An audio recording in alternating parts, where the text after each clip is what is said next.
एक बार हमारी रावण से बात हुई और सर में मारो, अब सर में भरा मार।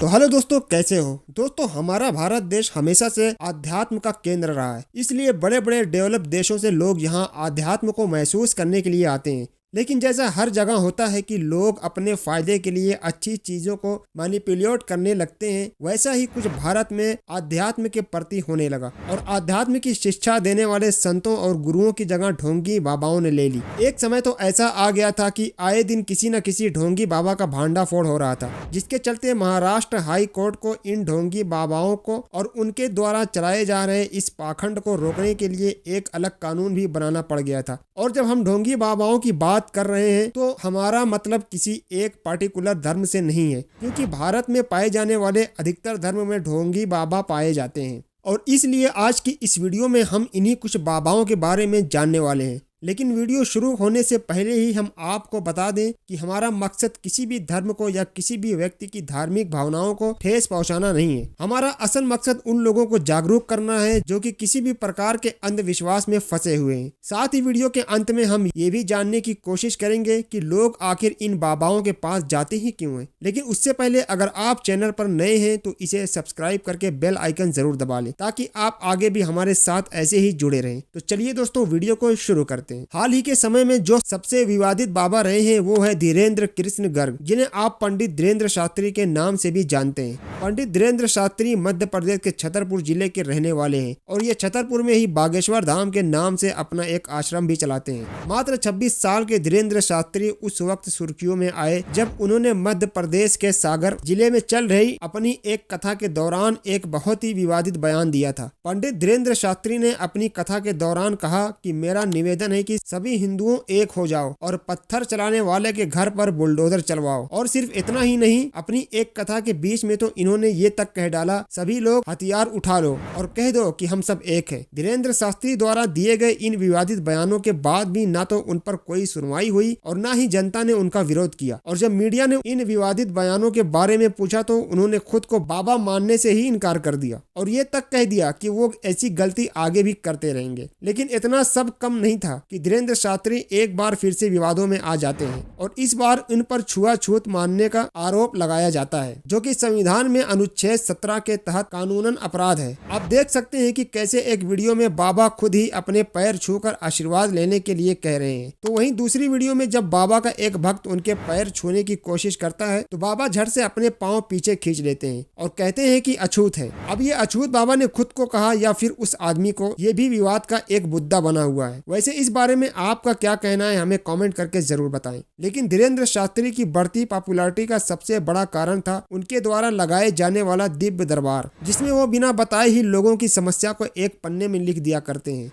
धीरेन्द्र शास्त्री द्वारा किए जाने वाले इस काम को कुछ लोग सिद्ध कहते हैं तो कुछ लोग इसे माइंड रीडिंग भी कहते हैं। अब कारण कुछ भी हो, लेकिन इसी वजह से धीरेन्द्र शास्त्री के फॉलोअर और पॉलिटिकल कॉन्टैक्ट भी बहुत बढ़ते गए।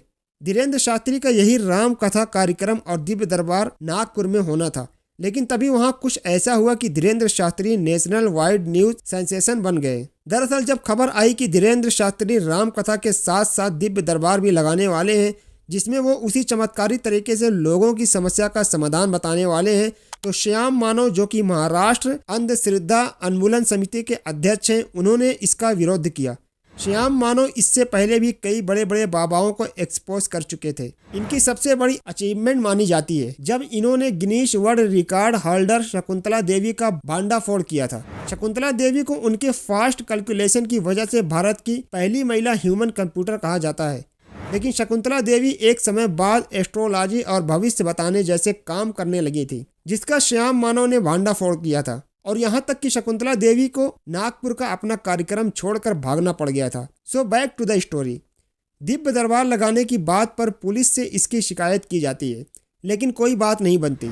तब श्याम मानव धीरेन्द्र शास्त्री को 2 चैलेंज भी देते हैं।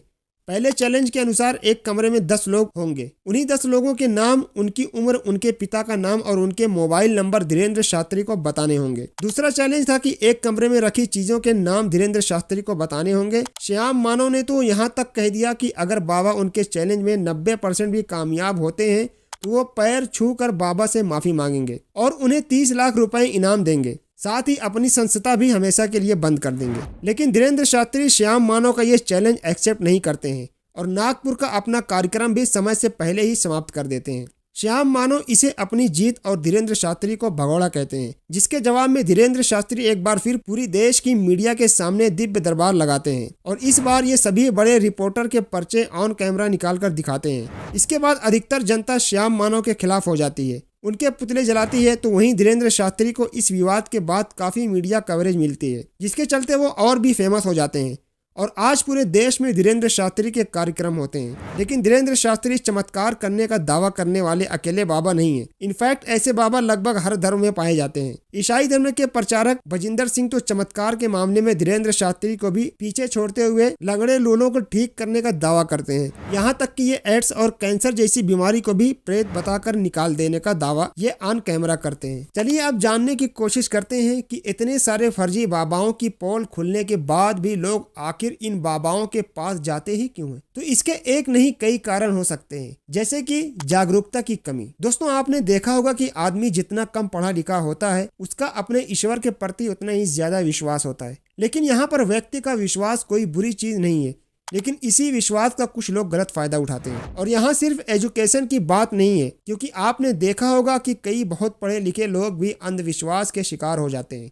दूसरा कारण ये भी है कि लोग आज की अपनी भागती दौड़ती जिंदगी से बहुत परेशान हैं और कहीं न कहीं से किसी भी तरीके से अपनी प्रॉब्लम का सॉल्यूशन चाहते हैं। और ये सभी बाबा लोगों की इसी मेंटेलिटी पर अटैक करते हैं, जिससे लोगों को लगता है कि अब तो हमारी जिंदगी की सारी प्रॉब्लम शॉर्ट आउट हो जाएगी। लेकिन ऐसा होता नहीं है, बल्कि इन्हीं भक्तों की वजह से इन बाबाओं के घर चल रहे होते हैं। तो दोस्तों, हम तो अंत में यही कहना चाहेंगे कि हाँ, साधु संत होते हैं, बिल्कुल होते हैं, लेकिन असली साधु संत वही हैं जो आपको पाखंड से निकालकर जीवन जीने का सही तरीका सिखाता है। तो आप भी किसी को अपना आध्यात्मिक गुरु जरूर बनाइए, लेकिन किसी को भी हमारी संतों की इस भारतीय परंपरा को ठेस मत पहुंचाने दीजिए। तो अब आपका इस बारे में क्या कहना है, हमें कमेंट करके जरूर बताएं। साथ ही अगर वीडियो पसंद आई हो तो इसे लाइक करके चैनल को सब्सक्राइब जरूर कर लें। मिलते हैं किसी अगली वीडियो में, तब तक के लिए धन्यवाद।